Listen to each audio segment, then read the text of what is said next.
Pocos días de Año Nuevo han traído tan importante noticia para los seres humanos, particularmente para la ciencia, como aquella que salió de una imprenta precisamente el 1 de enero de 1896.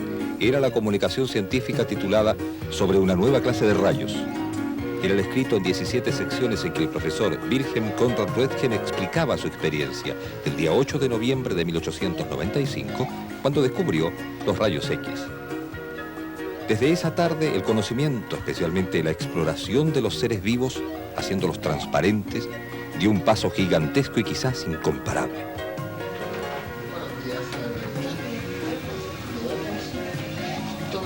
Gracias.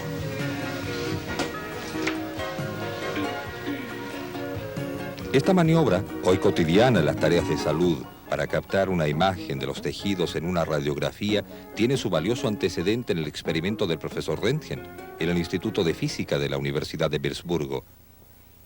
Recordamos las palabras de su famoso informe. Si se hacen pasar las descargas de una gran bobina a través de un tubo de vacío, se puede ver en la habitación completamente oscura que una pantalla de papel pintada con platino de cianuro de bario y colocada en la proximidad del aparato se ilumina vivamente a cada descarga con un brillo fluorescente. La fluorescencia se percibe hasta a 2 metros de distancia del aparato. En ese informe provisional, el profesor Röntgen sugirió de inmediato el uso en medicina de este descubrimiento.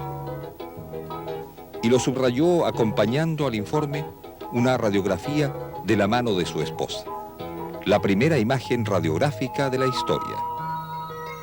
Este testimonio lo recibieron en Berlín varios connotados físicos alemanes y la prensa los denominó los rayos de fin de siglo. El profesor Röntgen recibió el primer galardón del Premio de Física, Premio Nobel de Física que se otorgaba en 1901 por primera vez, y lo recibió por aporte de tan significativa contribución a la ciencia.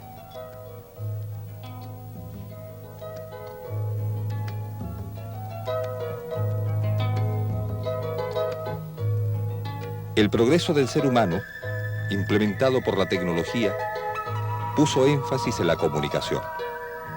Visión, particularmente de imágenes a distancia, transmisión de mensajes a través de los continentes, y sin embargo el gran paso de comunicación seguramente fue hacia el interior del ser humano, que con los rayos X del profesor Röntgen se hizo transparente. La radiología maxilofacial ocupa otros campos.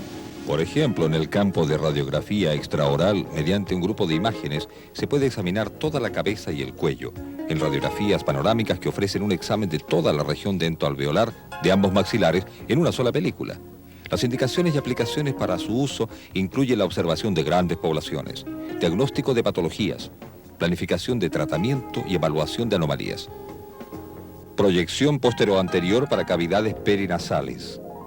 El objeto fundamental de esta radiografía es la visualización de las cavidades sinusales, órbita, senofrontales, malar, pirámide nasal, arco cigomático y piso medio de la cara, evidenciando en todas estas estructuras cualquier anomalía. Radiografía oclusal. La radiografía retroalveolar examina una pequeña área de la boca y en muchos casos no incluye toda la lesión que se necesita observar. La radiografía oclusal muestra un campo más amplio. Esta del maxilar superior nos permite observar la presencia de caninos incluidos. Proyección lateral de cráneo y radiografía cefalométrica. Esta radiografía permite una visión general del cráneo, mostrando con detalle las relaciones del maxilar y mandíbula, la región maxilofacial con cráneo y las relaciones de columna cervical con región maxilofacial. Pero el empleo que hacen los ortodoncistas de esta radiografía genera un amplio potencial que permite, mediante el análisis cefalométrico, investigar el tipo facial, formas de crecimiento, relaciones entre los maxilares y entre los dientes, patrones de tejidos blandos. Radiografía póstero-anterior de macizo facial. Esta radiografía póstero-anterior muestra muy bien, entre otras cosas, las ramas de la mandíbula, observando en una de ellas un proceso tumoral expansivo. Es muy útil en el traumatizado maxilofacial, en caso de fractura de cuello de cóndilo, pues muestra claramente los desplazamientos de este. Radiografía de mano. Esta radiografía permite conocer mediante estudios comparativos la edad ósea del paciente. Además, pueden ser útiles cuando los cambios en el cráneo sugieren que otros huesos acaso también se hallen afectados. Cialografía, examen radiográfico inducido por medio de contrastes inyectados directamente en la glándula a través de su conducto excretor. Determina principalmente la morfología e indirectamente la funcionalidad. Radiografía de la articulación temporomandibular. Esta articulación es una parte del cráneo extraordinariamente difícil de examinar, pero debemos hacerlo ante sintomatología dolorosa periauricular, chasquido, crepitación ósea, subluxación crónica. El examen se realiza a boca cerrada, en reposo fisiológico y a boca abierta, lo que nos muestra el recorrido condilar. Proyección póstero-anterior para senos frontales. Nos permite ver senos frontales, el tamaño y amplitud de ellos, el tabique que los separa,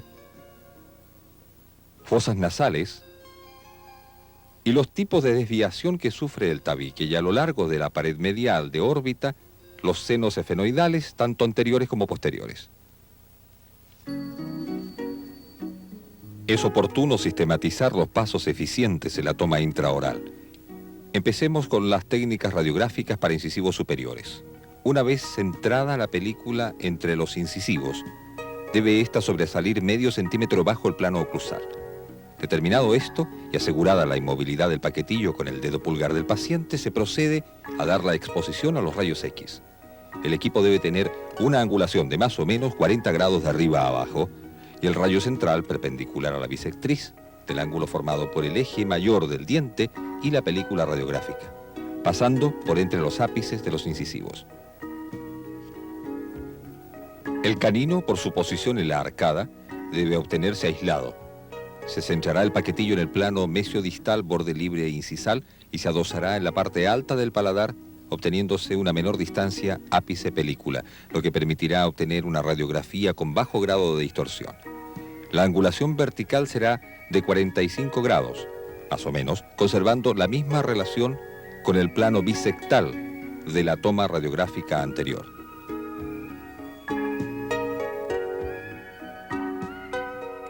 Para obtener radiografías de premolares superiores, disponemos horizontalmente el paquetillo de película.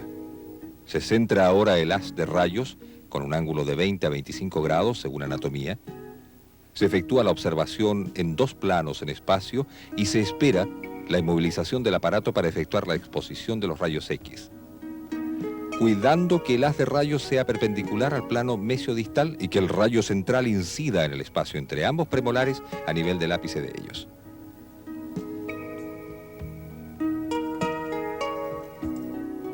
El registro de los molares también se efectúa con la película horizontal. Se sujeta con pulgar e índice en el ángulo mesial, pues deberá quedar ubicado a nivel del segundo premolar, lo que asegura una buena cobertura de los tres molares. Detalle muy importante es que el borde inferior del paquetillo quede paralelo al plano oclusal. La ubicación del haz de rayos se puede efectuar en 3 puntos, dependiendo del objetivo de la toma. Para el primer molar, por delante del malar; para el grupo de molares, por debajo del malar; y para segundo o tercer molares, por detrás del malar.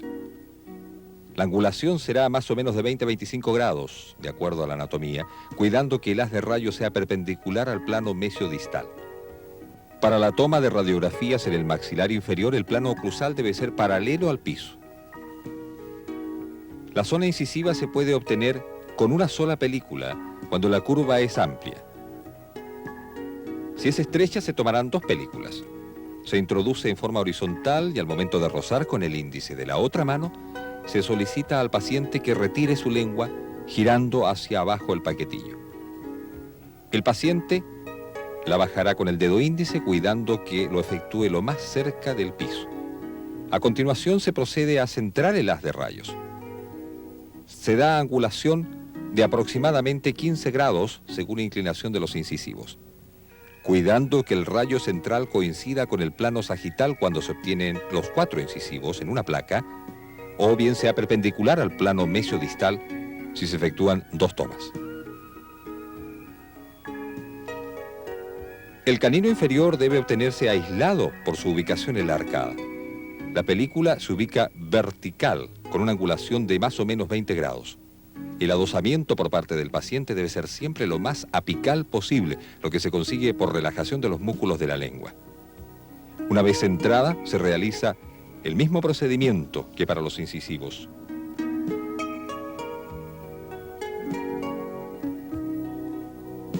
Para tomar, en la región de los premolares, se ubica la película en forma horizontal, cuidando que ambos premolares queden al centro, que el borde superior sobrepase medio centímetro el plano oclusal.